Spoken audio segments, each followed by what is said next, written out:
Morning, Jay, Morning. and happy St. Paddy's Day to everybody out there that is Irish.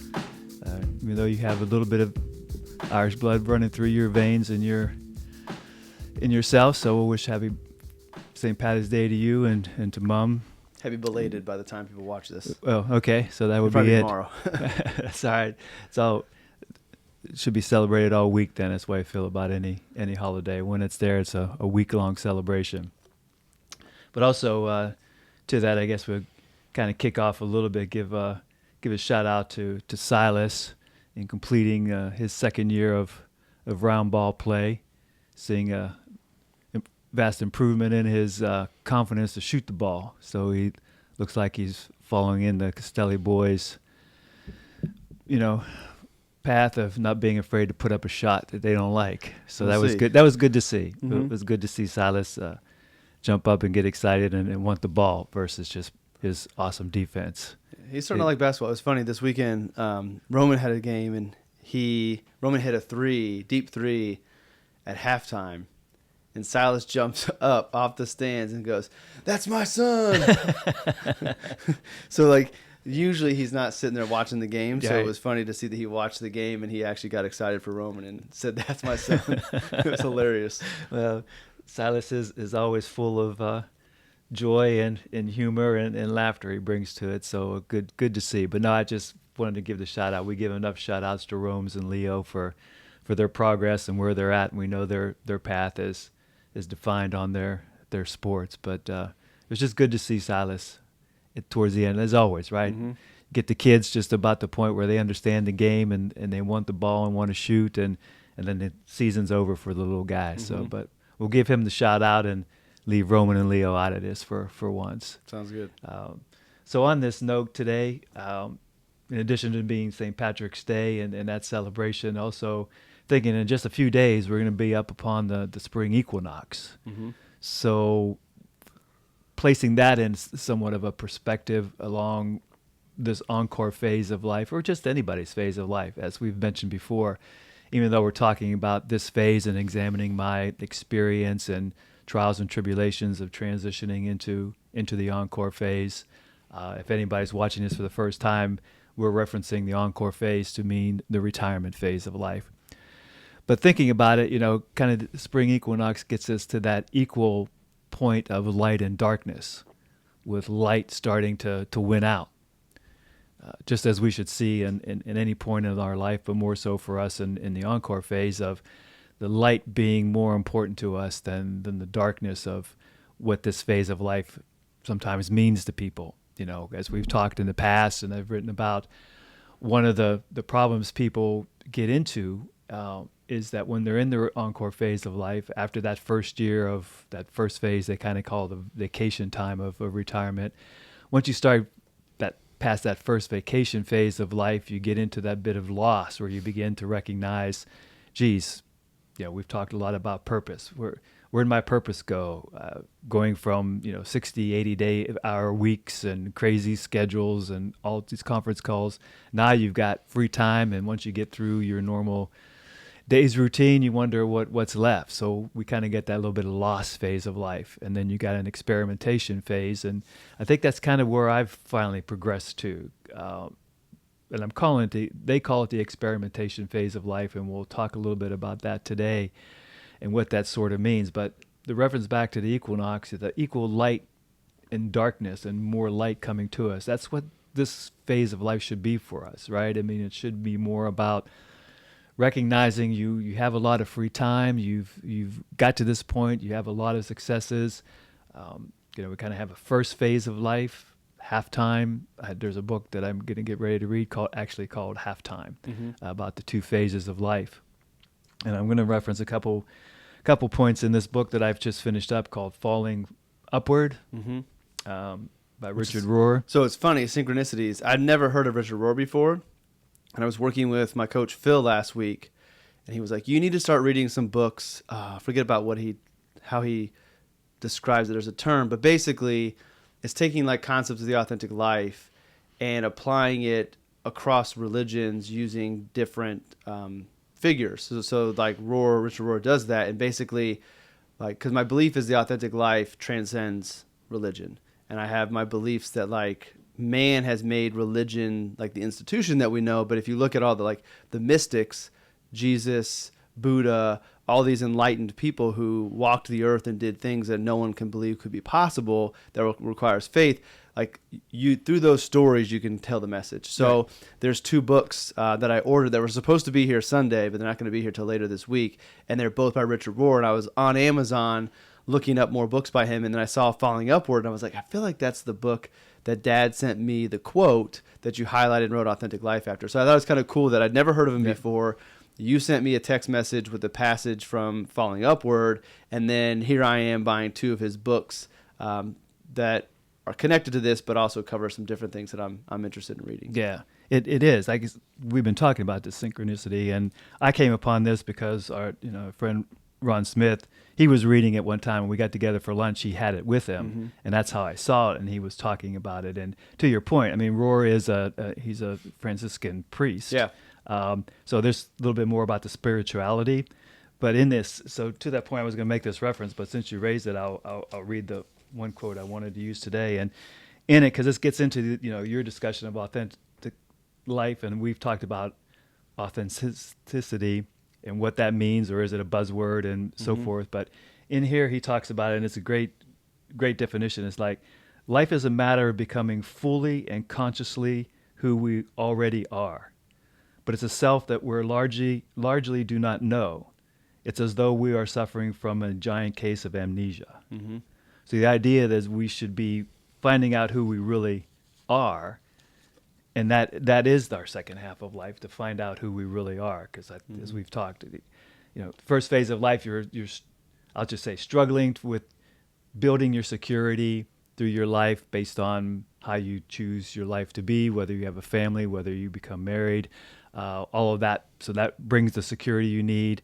You're worried about success for lots of reasons, but I'm finding out that the definition of success should be slightly different for all of us when we're growing up as well. That might make us a little more relaxed through life and what does success really mean. And for me now, success is just this point, just doing what you love and being who you are. And even though I never really thought about it that way growing up through my life, I think that's the way I looked at it as well. I never had a true definition of climbing a corporate ladder other than I wanted to keep doing the best that I could to get to a new level and bring to us as a family what that all meant as you made those progressions up through life. But the other definition is ideas that finding out now, especially where I've been in the past 3 years, is that true self that you talk about, identifying your true self and living your authentic life is really the unique blueprint. You talk about the uniqueness, and I'm seeing that truly is, and what begins to come more now, because in this phase of life, after you've had your vacation, after you retired, as they say, you deal with that little bit of loss of who you are and what motivates you. You're now finding out that, okay, I've got all this time, what do I do with it? And it's just nothing more than continuing to define who you are as a person. I don't think we look at retirement that way a lot of times, other than, and we did this in one very early episode where you talked about, we only know retirement through what we see and what we experience through everybody else. And what we're told. And as this person, as many, I only knew retirement what I saw. And that was, of course, grandfathers, uncles, cousins, friends, retiring from a steel mill.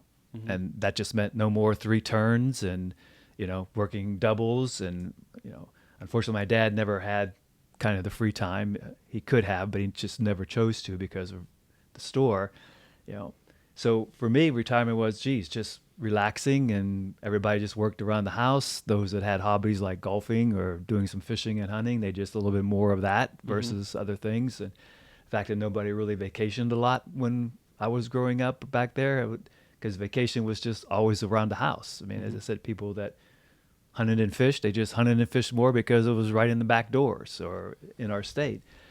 So now, as I'm growing older and understanding and maturing, I'm seeing that there really is no need to define retirement, especially today, because we have a good another life ahead of us, as we've spoken, right? Could have another 30 years, all things being equal, unless we are hit with some health issue.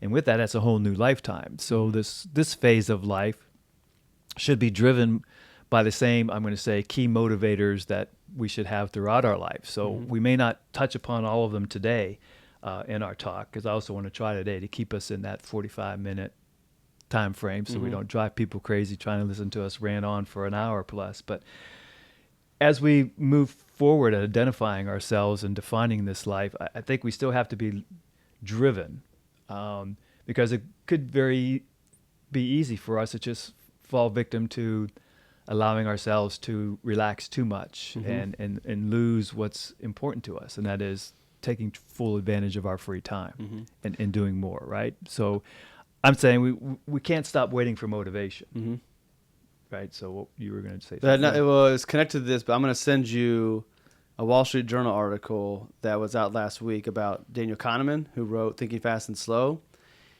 He died a year ago, and it's just now coming out today that at 90, he went to an assisted death facility in, I think, Sweden. The week prior, he spent in France with his family, like kind of one last hurrah. And to everybody's knowing, there wasn't anything really bad with him, like ailing. So he's 90, but he was still active, still healthy. But he chose to go end his life. And so the reason I wanted to share that with you, and I think it'd be a good conversation, is you were talking about like there's 30 years, and like 30 years would put you at 100. So like also part of it is like we do have 30 years, but then how many of those years are going to be good years, which only feeds more into the don't wait. Like, yeah, you got 30 years, but like I have 30 years until retirement. But then from that 30 years, I have another 30 years, God willing. Your 30 years, yeah, you have 30 years left, but is it 10 good ones and 20 crappy ones? Is it 29 good and one bad? Like, we don't know. So anyways, this is really interesting because Kahneman is considered to be like the best thinker in the world. Like, he wrote about how we think and how we make decisions, and he made this decision to end life before his health went down. And then there's an article they talk about some other family experiences, seeing people with bad health and those types of things. So it's almost like he wanted to go out on top, and maybe he was starting to see some decline, and the beginning of the decline was like, all right, I don't want any more, and I'm going out on top and going out on my terms. It's really interesting. And I think it'll be really interesting too, just as we move forward with longevity, and whether or not we should have a decision on when we decide want our time to end. Yeah. Growing up, I would have never thought I would say yeah, but today, I don't know. Like, who's to say? And then that whole conversation can spur into like the conspiracy theory of like, well, why do institutions want to keep us alive when we're not even really here, and like the money behind it. But anyways, I'll send you that article. Absolutely. That could be a good talk for a future one. Absolutely. And I agree. And I think, and thank you for sharing it, because I think that's going to become more important.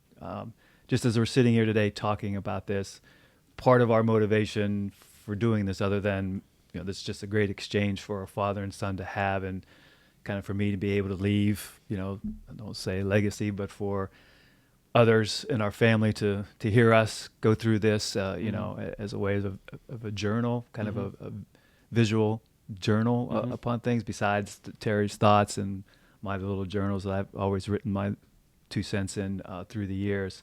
Although you look at those notes, everything I wrote the first half of my life was more business oriented, of leadership and motivating and being a mentor and how to improve efficiencies. So things I wrote when I look at those journals of mine is like, it's funny how everything I wrote then was all about what I was doing in the business corporate sense, and leadership, coaching, mentoring, all of that stuff.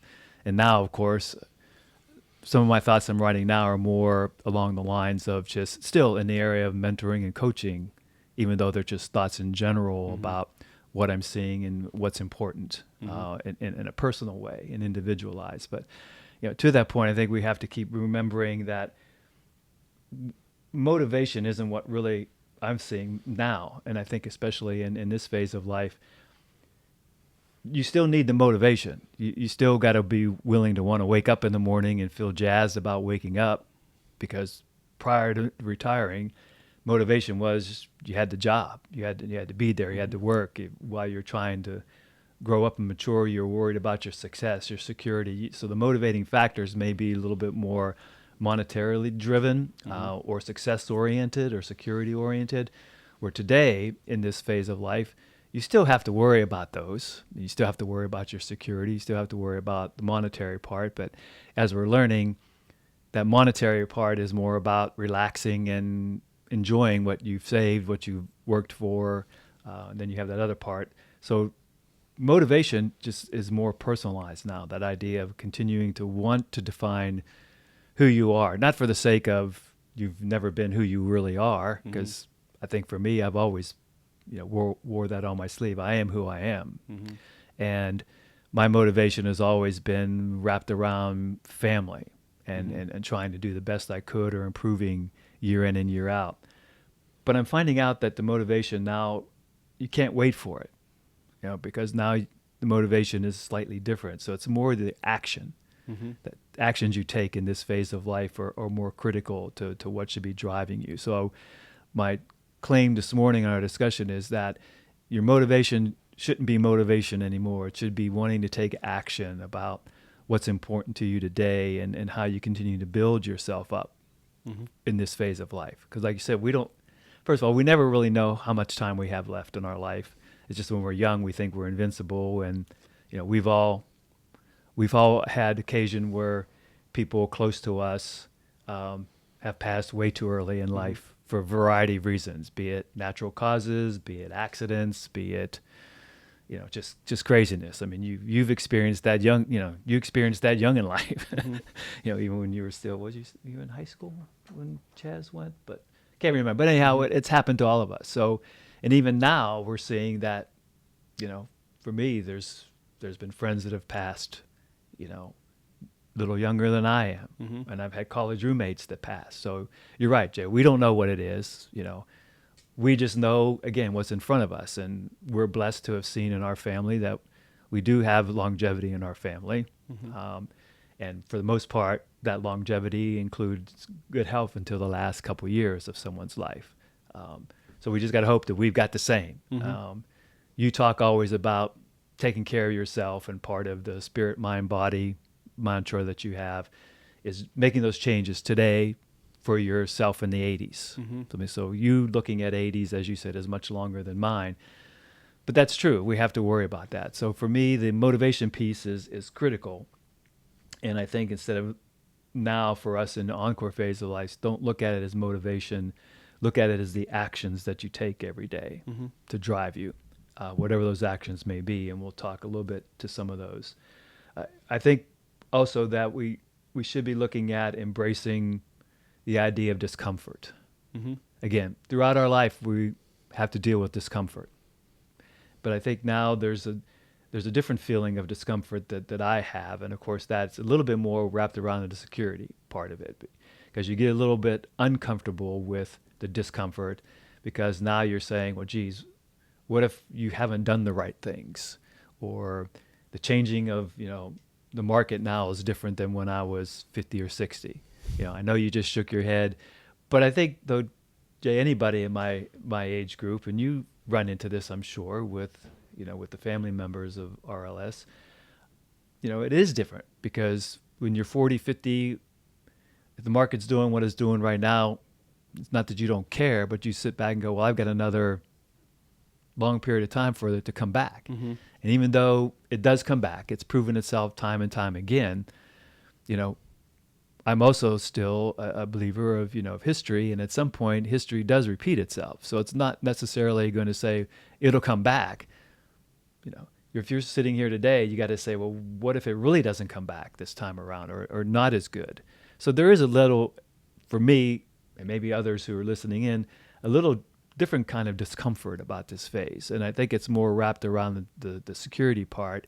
And I'm just saying to embrace that discomfort is still critical today, and to have the right conversations you need to with yourself. But don't be uncomfortable with that discomfort, because you got to still grow. You still got to believe that the market's going to come back, and even if it's 10 years. So again, to what you just said, yeah, if it takes 5, 6, 7 years to come back, that's okay. But 5, 6, 7 years on top of who I am now puts me in my mid 70s.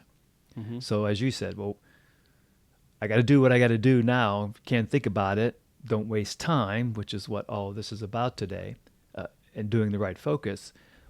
But it does give you a different comfort level, because that return time, that bounce back, that recovery time, even though it could still be years, is a different kind of years, to your point, exactly. My next 10 years should be good 10 years, but how do I know? And if it's not, then what happens? You know, I've got to put my faith in what, your guidance is and your thoughts are, what I should be doing from a financial perspective. That's why you're around. That's part of your life. That's where your expertise is and one of your gifts. So I know we've got to do that, but I think for us in this phase, it's important. Try not to be as uncomfortable about the discomfort, I guess is what I'm saying. Because I personally feel that there is a difference, because I don't know what's in the next 10 years, other than I'm hoping that it's good, right? So to just embrace that and grow from it and allow it to still be one of those foundational building blocks to this phase of life, because you always have it, right? It's never going to go away, right? And then you get into, just not waiting for everything to be perfect. That's where I slip and fall a lot. I have a bad, I keep using habit, but it is a habit for me of wanting to analyze everything and make sure things are perfect before I do something. I think I've gotten a little better at relaxing and not worrying about it, but I think you just got to take action before we're ready. Because I think sometimes if you wait too long, then you've let all that time go away. Not only do you let the time slip by you, but you also allow yourself to not enjoy that time that you've been struggling through that, right? I mean, you have to know that you're going to be ready to go and go at it. And making a move before you're ready doesn't mean you don't do some planning.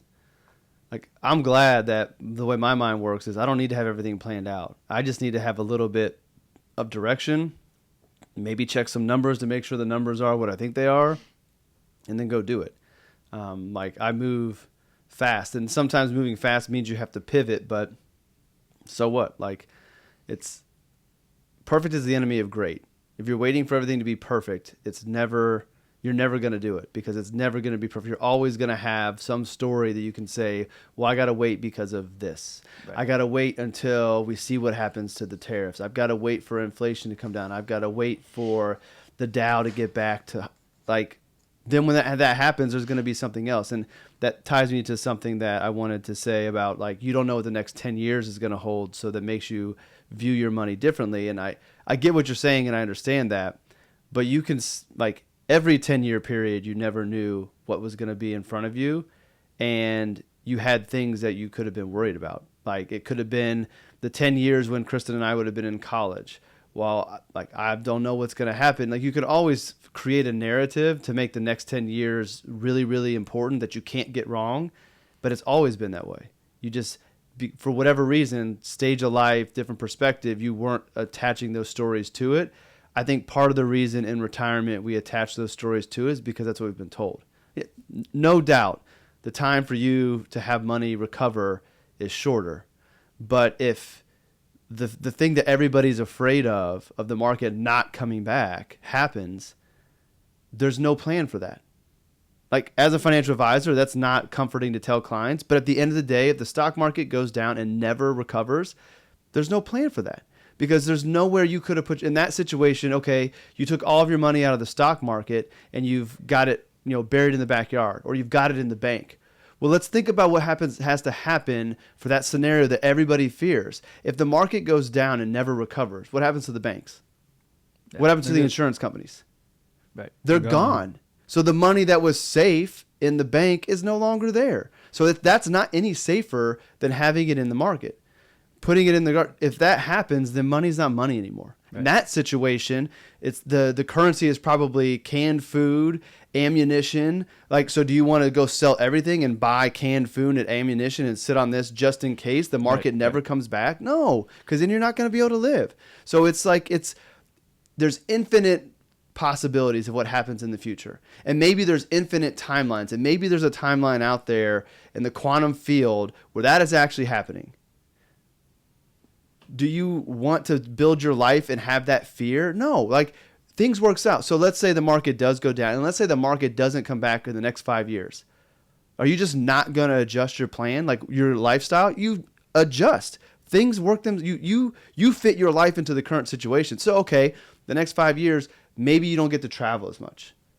Maybe Christmas is a little bit smaller. You adjust your life to fit with what it is you have, or you go make money. You're 70, you're 69, you're still young. Like you're getting ready to get a designation. I've told you, and we're going to hit this at the end. In a year, you're off the payroll of Arlos Wealth because you're going to have your own business helping mentor people in retirement on all the stuff you've experienced and the stuff we talk about. So, okay, the market goes down for 5 years. Fine, you just work a little bit more. And I know that seems like, oh, that's super easy, and not everybody has that. If you want to go get a job, you can go find a job. Right. There's ways to go increase your income if you need to, if things got real bad. Like there's a solution for everything. It might not be what you would pick. If someone said, hey, blank script, what do you want the next 10 years to look like? You're probably not going to pick that. But if it does, you just figure it out. And you've done that your whole career, your whole life. Everybody always figures out. So money is important, but I also think there's these restrictions, these parameters put around it that make people so afraid of it. And that fear creates the financial stress. That fear creates the bad decisions, the selling out of the market because the market's down 10%. Well, guess what? The market goes down 10% once a year on average. Oh, but there's tariffs and World War III and other things. Pick a time frame. There's always a story. Right. The story's meant to capture your attention so you watch the news so they can sell ads. That's all it's about. There's a chart I love that you can just Google it, reasons to sell. And it goes back over 20, 30 years, up and downs of the market, goes up to the right, which I believe will happen in the long term, but it's up and down, and has all of the headlines of the reasons you should have sold. And had you sold, all of the growth you would have missed out on. Because selling it is maybe easy to do because you're afraid. Getting back in is hard. Because what's going to happen is when the market begins to recover, now you don't trust it. And now you like all the people who sold during COVID and are still sitting in cash missed out on one of the best stock markets in history. Because you got to once you begin to miss it, now you don't trust. Well, it's going to pull back again and it rips off another 20%. Well, now it's up 40%.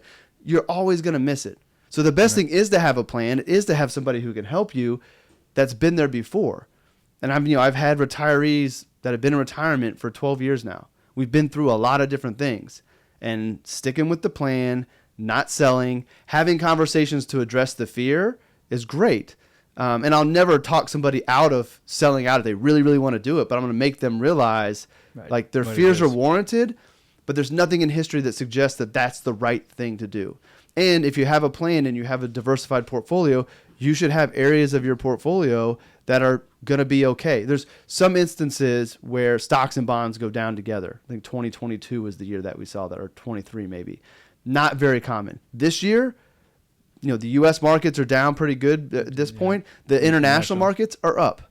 Bonds are up. So if you have a diversified portfolio, you're not down that much despite all of the fear. So tune out the fear and focus on your reality. And then also don't worry about the money. So I can be a little bit more dismissive of your fears because you're my dad. I would never be so mean to a client because I do respect the concerns and I understand it is real. And there is that mindset of that, okay, I don't have another 30 years to recover.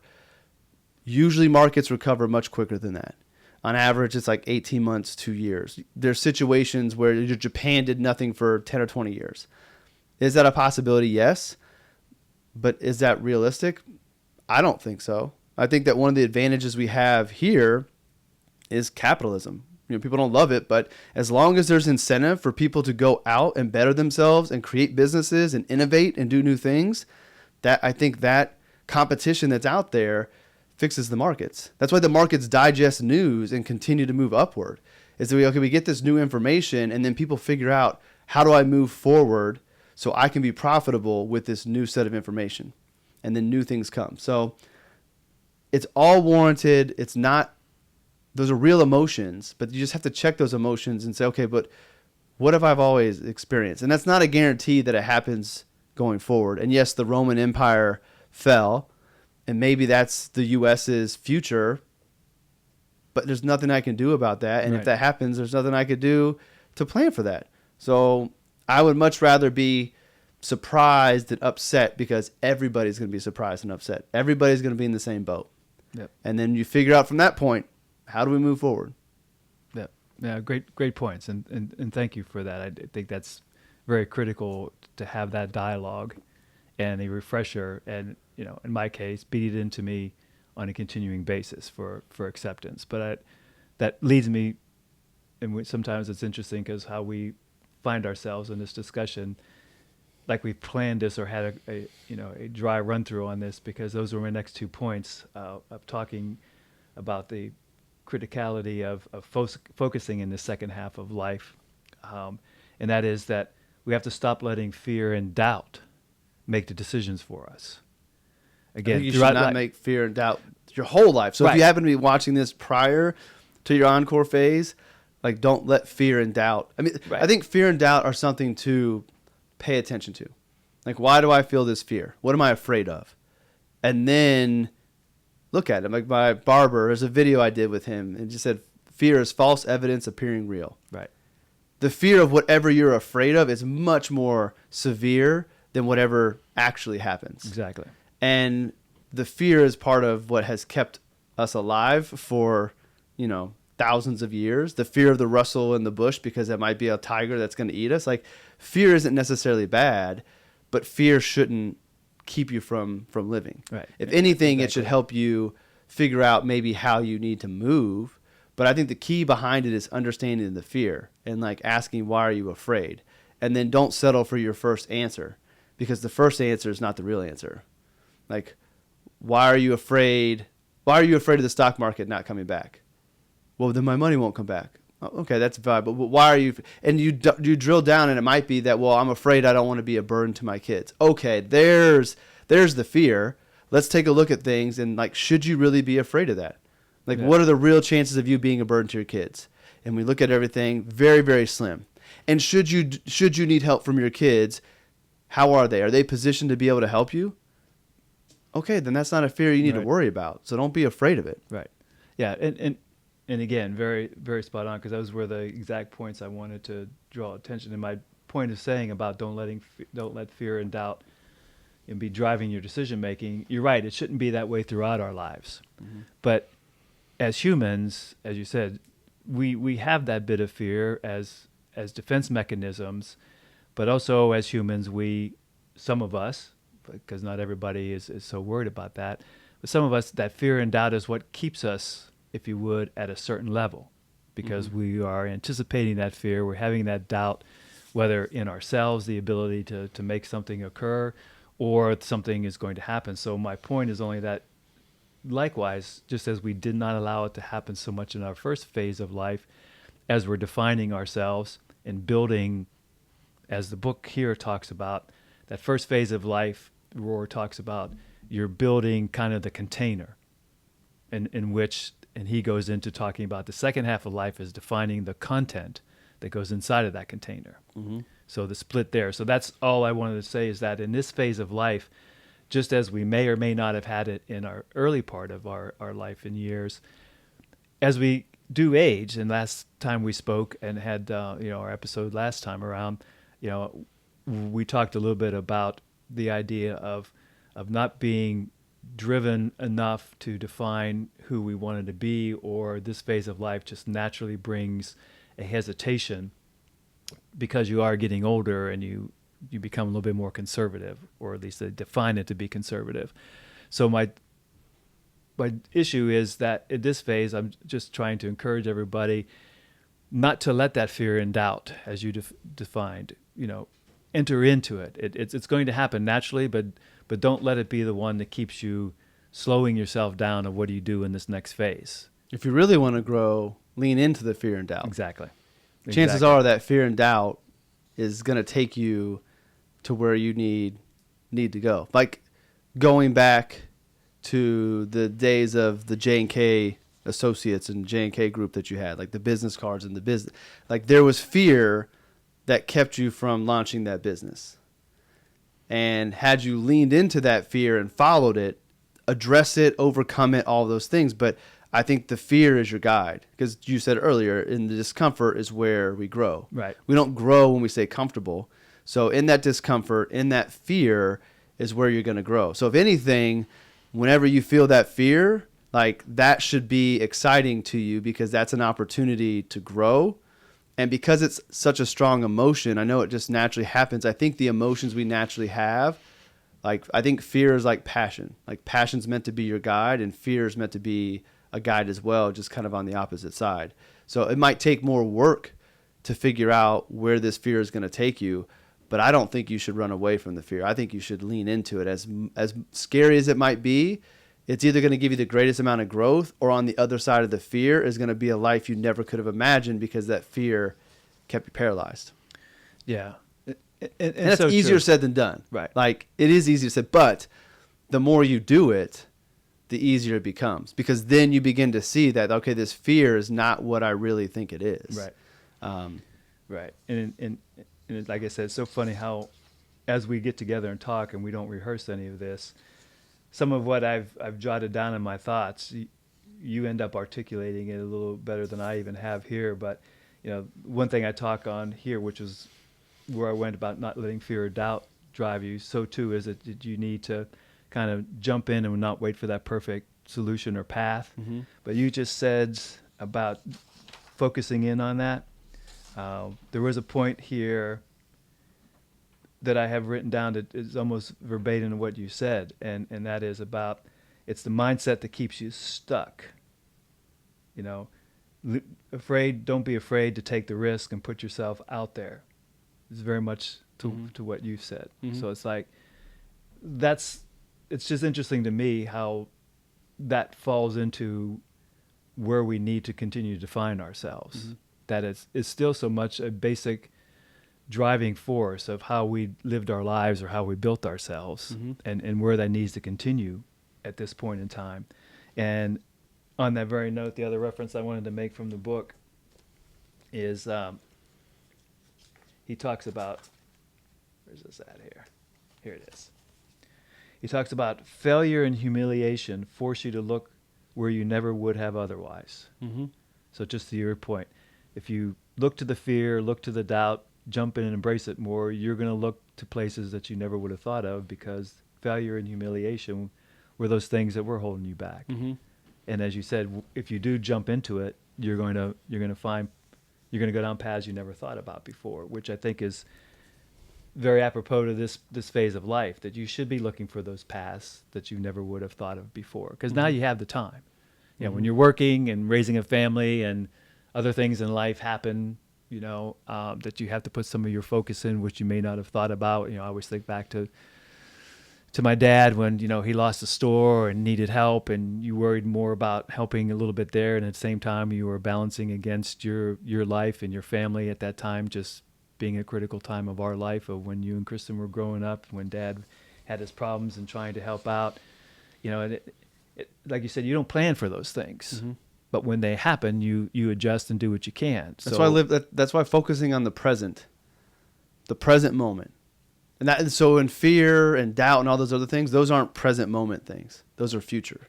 Right. And so if you read The Power of Now and Eckhart Tolle, and it's taken me a while to kind of like grasp, in the present moment, he says this is not my own words. In this present moment, you have everything that you need. So everything you're afraid of not having, all the things you're afraid that might happen, those are not real right now. And in this moment, no matter how crappy a situation you might be in this very moment, you have everything that you need for this moment. And if you can kind of center yourself on that, then you begin to realize, okay, these fears are for something that hasn't even happened yet, so I don't even know if they're real. And one of the things I wanted to say about what Rohr said when he talked about failure and humiliation, like on top of what he said, you realize two things. One, take humiliation first. There should be no humiliation, because you shouldn't worry about what others think. Like humiliation is you worrying about what others think. And again, we're wired to do that. And I don't think anybody's perfect at it. But when you realize that most people, the negative feedback that you're afraid of is coming from people who are, for lack of a better term, jealous of something. There's something about what it is that you did that they're humiliating you for that makes them feel insecure. Like we end up being a mirror to their insecurities. Right. So I'm in a community, and one of the community members was talking about how he was let himself go and was dancing at a wedding, and someone came up to him and honestly was like, "You're the worst dancer I've ever seen." Like wasn't joking, didn't know him, just felt the need to say that. And it like stuck with him and bothered him because he's not comfortable with his dancing, and he did it and someone came and humiliated him.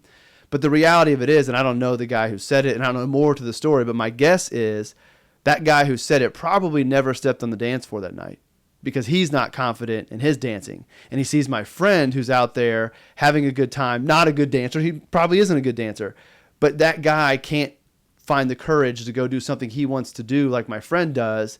So instead of being quiet, he voices his frustration with himself to try to tear down my friend. So the humiliation that you're afraid of is only going to come from people who are some way triggered by what it was that you did. And it's probably going to be they are insecure, and I don't love the word jealous, but jealous that you had the courage to go try this thing, even if it didn't work out. Right.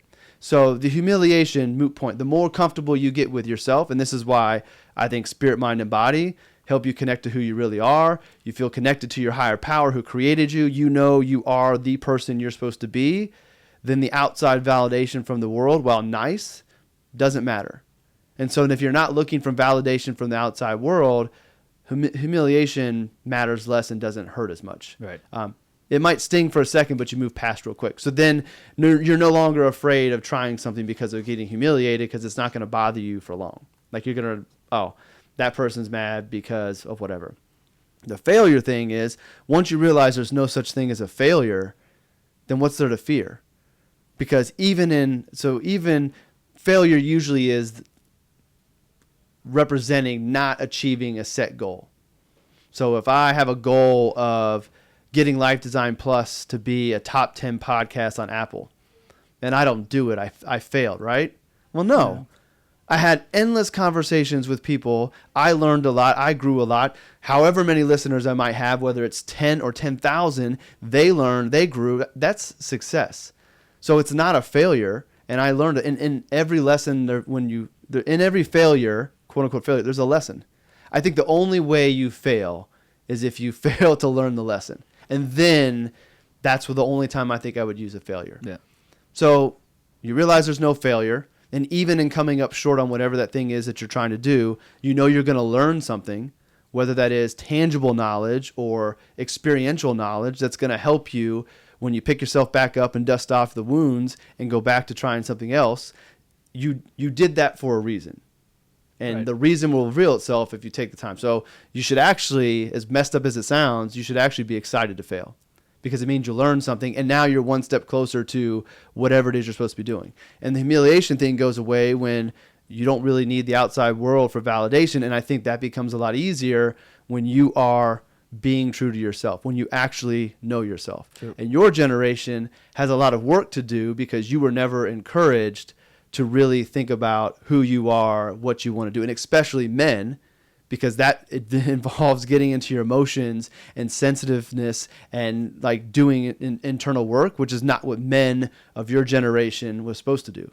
You were supposed to be the breadwinner, the protector, all of those things, and men don't cry and all this stuff. So you have to unwind all those years of not actually getting to go inward and do that work because you were never told you were supposed to. And then, so I think the Encore phase is a lot of kind of like peeling back the layers and figuring out who you really are, which may be easy, may not be. Yeah. And then once you get that, then I think the motivation becomes easier, because then your motivation just becomes getting up day and living. Like then life becomes the exciting thing. Right. What's today going to hold? What do I get to do today? And you get to realize you have the freedom now, because that's the thing that I want more of. I want more freedom. There's lots of things I would love to be doing that I can't, and I choose to put on the back burner because what is my authentic life today does not include those things because of family, and I wouldn't change that. But I would be lying if there's not times where I'm kind of like, man, in 10 years, Roman and Leo will be in college, Silas will be a senior, no more weekends at the gym, and I don't want those to go away. Like, I want to cherish those. Right. But no more weekends at the gym, no more weekends at the soccer fields, no more, like, I have all this time. And so I think Encore Phase is even more of that time. Maybe the beginning of the Encore Phase is shedding the layers of this person you were kind of forced to be, whether you knew you were forced or not, to figure out who you really are, so that the next 30 years you get to experience life the way it was intended for you. And I think my generation and the younger generation, I do think Rohr's right. I think there's the phases, like the early phase, and I've mapped this out on paper. I haven't written about it yet. Is the early phase is like experiencing. So like if we just ballpark like your 18s through maybe your early 30s, like go experience life. Like see what are the things that you're interested in, what you're not, and just go experience with no needing to figure anything out. Just go experience.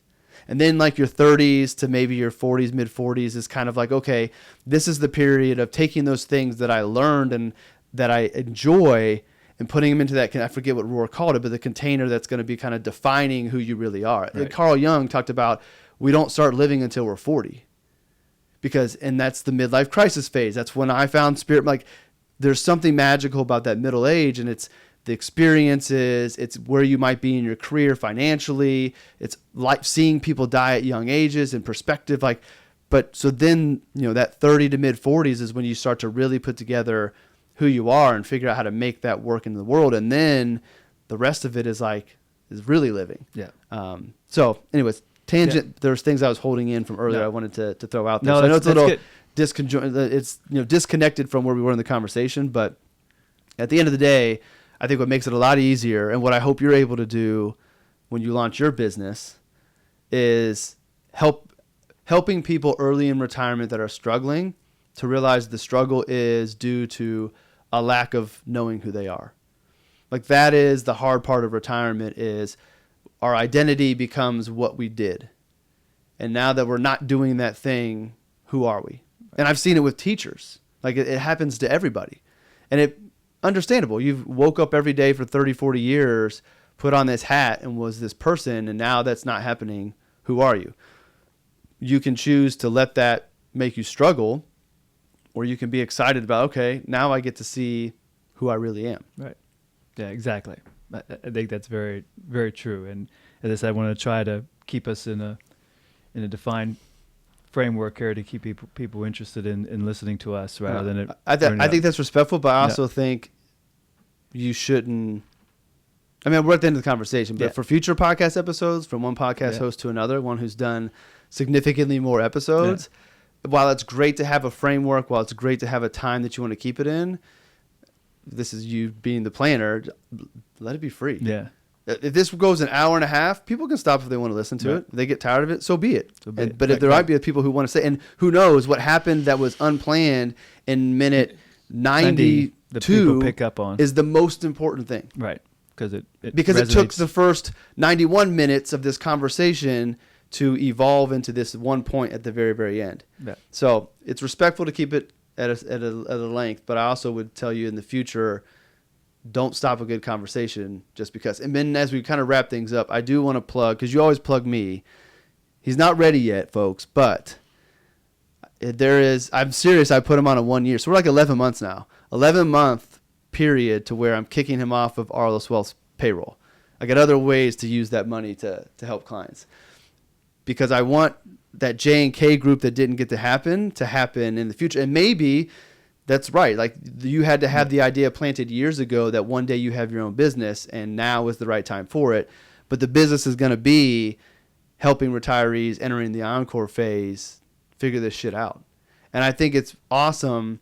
And I think you're going to be really successful. Like I think your business grows faster than my Align Life Plus business, because I don't know of anybody doing this. I know there's a designation, but I don't know anybody in the financial services space that has this designation, which is a legit designation, not just some crappy certificate, and offering this type of service, but it's really needed.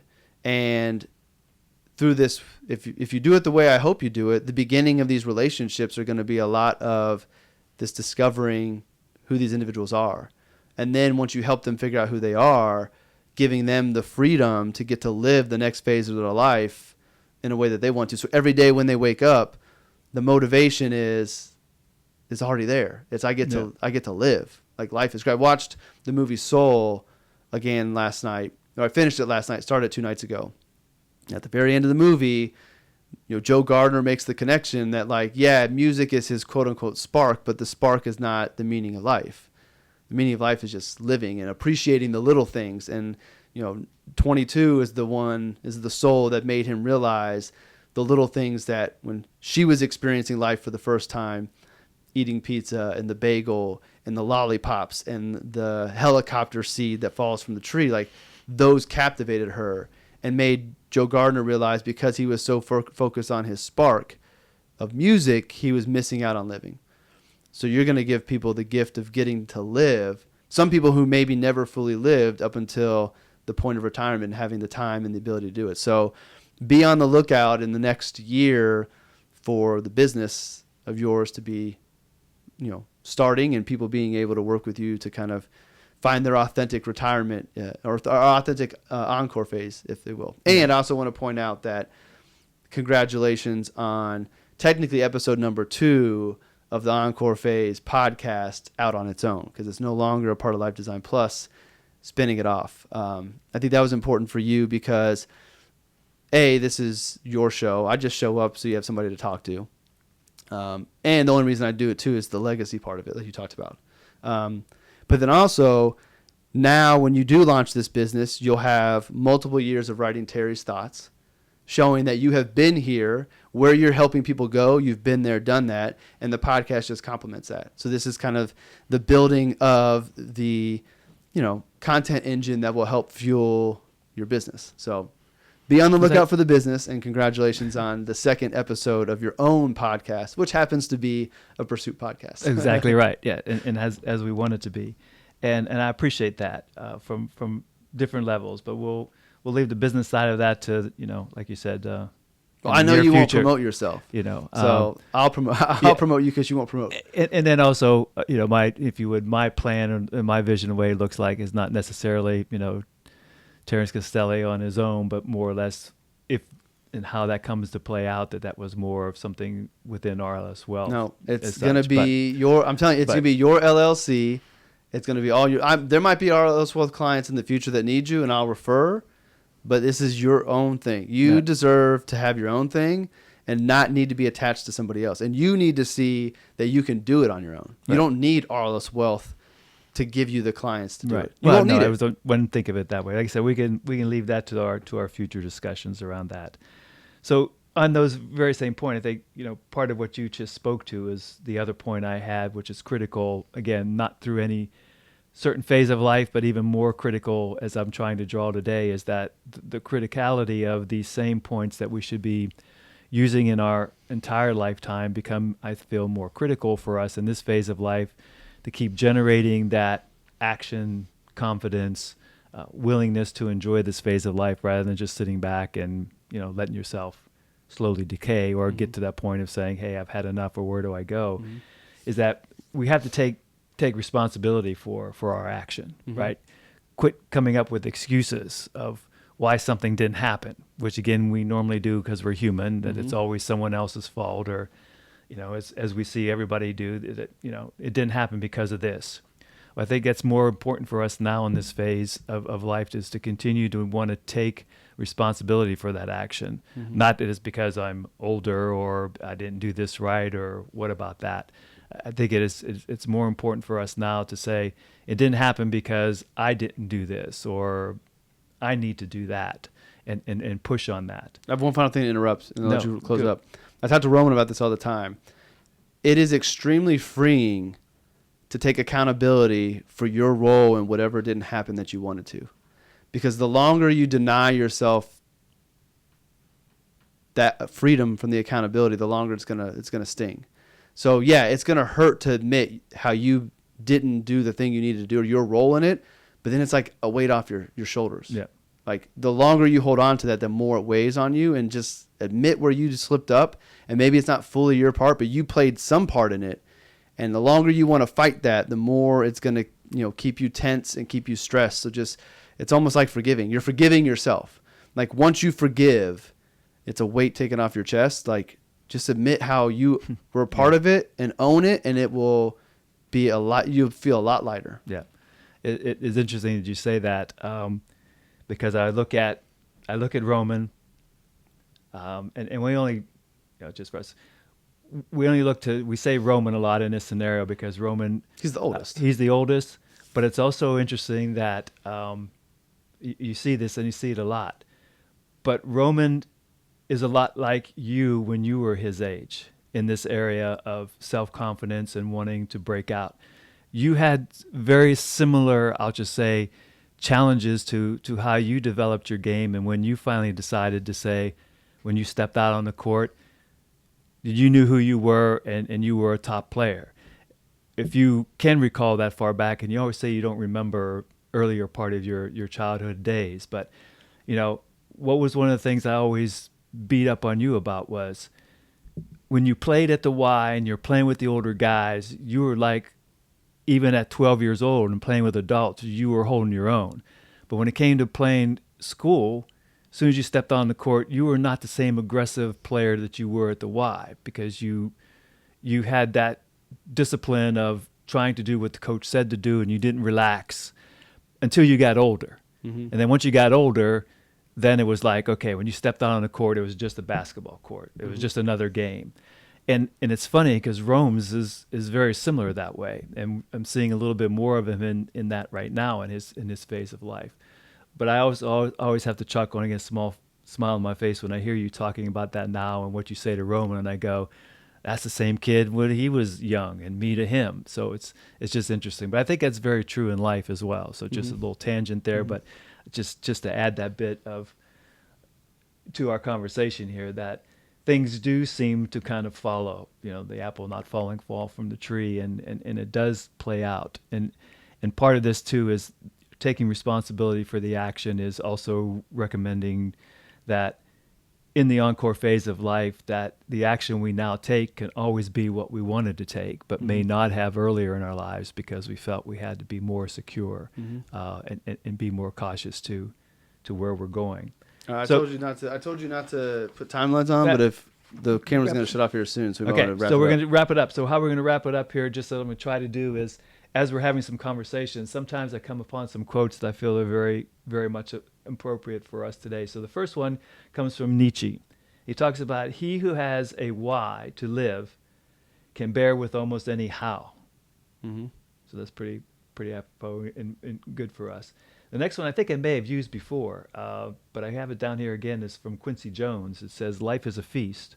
Don't stop until you get enough, which is important for us. And then one from the good old Star Wars era and time, from Yoda. He said, do or do not. There's no try. Mm-hmm.